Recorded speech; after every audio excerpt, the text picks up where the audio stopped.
Hello guys, mining ज्ञान के YouTube channel पे एक बार फिर से आप सभी का स्वागत है। मेरा नाम है देवेंद्र सिंह तोमर और आज मैं एक बार फिर से आप सभी के सामने हाजिर हुआ हूँ एक और नई वैकेंसी के साथ।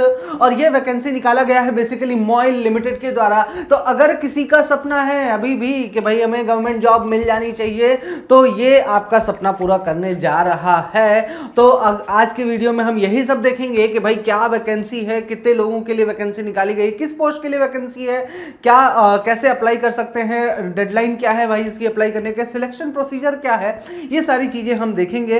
तो चलिए देखते हैं आज के इस वीडियो में। तो यहाँ पे मॉइल के द्वारा जो वैकेंसी निकाली गई है, आप इसमें सबसे नीचे जाके यहाँ पर देख सकते हैं भर्ती दिया हुआ है, रिक्रूटमेंट। बेसिकली इस रिक्रूटमेंट वाले पोर्टल में जैसे ही जाएंगे तो यहाँ पे सबसे ऊपर ही आपका दिया गया है, ये वैकेंसी निकाली गई इसके द्वारा जो वो दिया गया है। तो आप यहाँ पर ऑनलाइन अर्जी करने के लिए भी दिया गया है कि ऑनलाइन आप अप्लाई कर सकते हैं, या फिर आपको वो देखना है, पीडीएफ देखना है तो वो पीडीएफ आप यहाँ से देख सकते हैं। ठीक है, अब नेक्स्ट आ जाते हैं अपन कि भाई पीडीएफ में क्या दिया हुआ है। तो यहाँ पे आपका जो वैकेंसी निकाला गया है बेसिकली मॉइल के द्वारा, तो मॉइल के द्वारा माइन फोरमैन के लिए वैकेंसी निकाला गया है। ठीक है, माइन फोरमैन के लिए 2 वैकेंसी निकाली गई है। इसके साथ ही mining mate, blaster and winding engine driver का वैकेंसी इसके द्वारा निकाला गया है।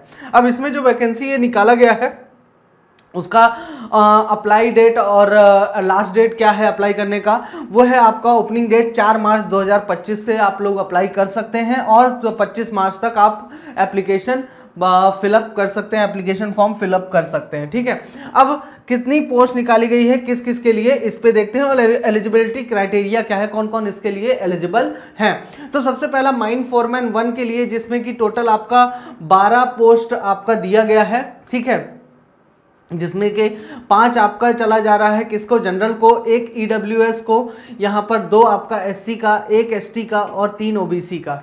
नेक्स्ट आ जाते हैं इसके क्वालिफिकेशंस पर। तो क्वालिफिकेशंस में देखिए आपका यहाँ पे कुछ चीजें दिया हुआ है। अगर आपका पास डिप्लोमा है किसमें, माइनिंग एंड माइन सर्वेइंग में, आपके पास पहला चीज डिप्लोमा है अगर, और आपके पास एक वैलिड माइन फोरमैन सर्टिफिकेट या सेकंड क्लास या फर्स्ट क्लास मैनेजर सर्टिफिकेट है अनरेस्ट्रिक्टेड का, तो उस केस में आप अप्लाई कर सकते हैं। ठीक है, लेकिन वहीं पे अगर आपके पास क्या है, आपके पास एसएससी है ना, आप पास हो, मतलब सीनियर सेकेंडरी सर्टिफिकेट है आपके पास, इसके साथ प्लस में आएगा ये। ठीक है, आपके पास mine foreman certificate, second class, first class manager certificate है, तो उस केस में आपको जो है तो ये तो कंपलसरी है ही, है ना, आपका सीनियर सेकेंडरी का सर्टिफिकेट और इसके साथ ही आपका माइन फोरमैन का सर्टिफिकेट या first class, second class, plus इसके साथ आपको 3 साल का एक्सपीरियंस चाहिए रहेगा। ठीक है, तो ये एक्सपीरियंस का हो गया। उसके बाद नेक्स्ट आ जाता है आपका अप टू 45 इयर्स। ठीक है, अच्छा, अब इसमें बहुत से लोगों को डाउट होगा कि भाई एक्सपीरियंस जो दिया हुआ है वो किसका किसका दिया हुआ है। देखिए, इस वाले केस में आपको एक्सपीरियंस की जरूरत नहीं है, लेकिन इस वाले केस में आपको एक्सपीरियंस की जरूरत है। ठीक है, इस बात का ध्यान रखिएगा। एज लिमिट 45 इयर्स आपका जो एज लिमिट है वो दिया गया है। पे स्केल वगैरह तो आपका दिया ही गया है। ठीक है, नेक्स्ट आ जाते हैं अपन इस पे आपका माइन फोरमैन का सिलेक्शन ग्रेड का, है ना, इसमें आपका दिया हुआ है टोटल 5 पोस्ट दिया हुआ है, 3 जनरल, 2 ओबीसी। इसमें आपका अगर बीटेक है ना, बी या बीटेक है माइनिंग में तो, और इसके साथ ही आपके पास माइन फोरमैन सेकंड क्लास या फर्स्ट क्लास का सर्टिफिकेट है तो आप इसके लिए एलिजिबल हैं। लेकिन इसके साथ ही आपका पास क्या है कि ये सर्टिफिकेट्स के बाद, इन सर्टिफिकेट्स के बाद आपके पास 1 साल का एक्सपीरियंस होना चाहिए। ठीक है, तो ये आपका बोला जा रहा है कि भाई 1 साल का एक्सपीरियंस आपको इसमें चाहिए, ऊपर वाले में एक्सपीरियंस नहीं चाहिए था अगर डिप्लोमा की है तो। ठीक है, लेकिन इसमें 1 साल का एक्सपीरियंस बीटेक के बाद या बी या बीटेक के बाद। दूसरा, अगर आपके पास डिप्लोमा है माइन या माइन सर्वेइंग में, ठीक है, और इसके साथ ही प्लस में आपके पास mine foreman certificate second class, first class है, तो उस केस में आपके पास ये तो होना ही चाहिए प्लस 3 साल का एक्सपीरियंस इसके बाद, मतलब ये सर्टिफिकेट्स मिलने के बाद का एक्सपीरियंस आपको देना पड़ेगा। ठीक है, अगर सीनियर सेकेंडरी सर्टिफिकेट है तो 6 साल का एक्सपीरियंस, ठीक है, आपको दिखाना पड़ेगा, और प्लस इसके साथ माइन फोरमैन सेकंड क्लास या फर्स्ट क्लास का आपके पास सर्टिफिकेट होना चाहिए, और सारे सर्टिफिकेट्स आपके अनरिस्ट्रिक्टेड वाले ही यहां पर वैलिड होंगे। ठीक है, अब इसके बाद देखते हैं age limit up to 45 years, इसमें भी एज लिमिट आपका दिया हुआ है। माइनिंग मेट की अगर मैं बात करता हूं ग्रेड 1 का, यहां पे टोटल 20 पोस्ट निकाला गया है, जो कि बहुत ज्यादा है। ठीक है, आपका यहां पर जनरल के लिए 8 सीट, ईडब्ल्यूएस के लिए 2, ओबीसी के लिए 5, SC के लिए 3 और ST के लिए 2 सीट निकाली गई है। ठीक है, इसमें आपका सीनियर सेकेंडरी सर्टिफिकेट प्लस इसके साथ ही आपका माइनिंग मेट का सर्टिफिकेट होना चाहिए, और माइनिंग मेट की पोजीशन पे आपने किसी भी माइनिंग कंपनी में 3 साल तक आपने तैयार एक्सपीरियंस लिया हो तो ही आप इसके लिए एलिजिबल हैं। ठीक है, 40 इयर्स इसका एज लिमिट है। ठीक है, अब देखिए चलो बाद में बताता हूं मैं, चलो अभी ये देख लेते हैं ब्लास्टर का भी यहाँ पे अच्छा मौका मिला है। SSC अगर पास है और इसके साथ ही ब्लास्टर का सर्टिफिकेट है तो 1 साल ब्लास्टर की पोजीशन पे कहीं पर काम किया हो किसी माइनिंग ऑर्गेनाइजेशन में तो आप एलिजिबल है। 35 इयर्स एज लिमिट है। ठीक है, नेक्स्ट आ जाते हैं अपन वाइंडिंग इंजन ड्राइवर सर्टिफिकेट पे, है ना। तो sorry, winding engine driver second पे आ जाते हैं। इसमें आपका बोल रहा है कि टोटल 24 पोस्ट निकाला है, 10 जनरल के लिए, 2 EWS, 7 OBC, 4 SC, 1 ST के लिए। ठीक है, अब इसमें आपका क्या क्या दिया हुआ है, यहाँ पे आपका दिया हुआ है कि अगर आपने सीनियर सेकेंडरी सर्टिफिकेट है और first class winding engine driver certificate of competency है तो ही आप एलिजिबल हो। इसके साथ ही आपका बोल रहा है second class winding engine driver certificate मिलने के बाद आपके पास 3 साल का कम से कम एक्सपीरियंस होना चाहिए। ठीक है, 40 इयर्स आपका एज लिमिट है इसमें। ठीक है, और बाकी का डिटेल्स आपको दिया ही है। तो ये था आपका डिटेल्स किसका, वैकेंसी से रिलेटेड, क्या एलिजिबिलिटी है, आप एलिजिबल हो कि नहीं हो। अगर एक्सपीरियंस है और किसी प्राइवेट कंपनी में आप जॉब कर रहे हैं तो ये आपके लिए बहुत बेहतरीन मौका है कि इस पॉइंट ऑफ एज पर भी आप एक गवर्नमेंट फॉर्म में नौकरी ले सकते हैं। बहुत ही अच्छा मौका दिया जा रहा है मोइल के द्वारा। ठीक है, नेक्स्ट आ जाते हैं इसका सिलेक्शन प्रोसेस क्या होगा। देखिए, इसमें CBT एग्जाम होगा, कंप्यूटर बेस्ड ऑनलाइन टेस्ट होगा इसमें। ठीक है, वाइंडिंग किसके किसके लिए, mine foreman, mine mate, blaster, ठीक है, इन लोगों के लिए।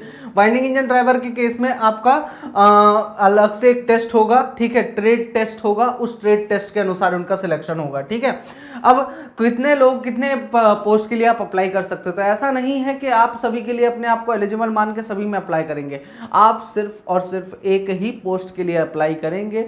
अगर आप ज़्यादा पोस्ट के लिए अप्लाई करते हैं तो उस केस में यह मान के चलिएगा कि आपने जो भी फीस दिया है या जो भी आपने अप्लाई किया सारा चीज़ कैंसिल हो जाएगा, रिफंड भी नहीं होने वाला। ठीक है, तो एक कैंडिडेट सिर्फ एक ही पोस्ट के लिए अप्लाई करेगा। ठीक है, क्योंकि सारे एग्जाम्स एक साथ एक ही दिन होने वाले हैं तो आप हर एक एग्जाम में नहीं बैठ पाओगे, ये भी ध्यान रखिएगा। Test cities Bengaluru, Delhi NCR, Kolkata, Mumbai, Navi Mumbai, Thane, MMR region, Chennai, Hyderabad, Bhopal, Raipur and Nagpur है आपका। ठीक है, 2 ऑप्शन आप डाल सकते हो। कैसे होगा टेस्ट आपका, यहाँ पे आपका टोटल 90 मिनट्स का एक एग्जाम होगा। ठीक है, इसमें MCQs आपके दिए जाएंगे 100 मार्क्स के। ठीक है, 100 मार्क्स के 100 क्वेश्चन।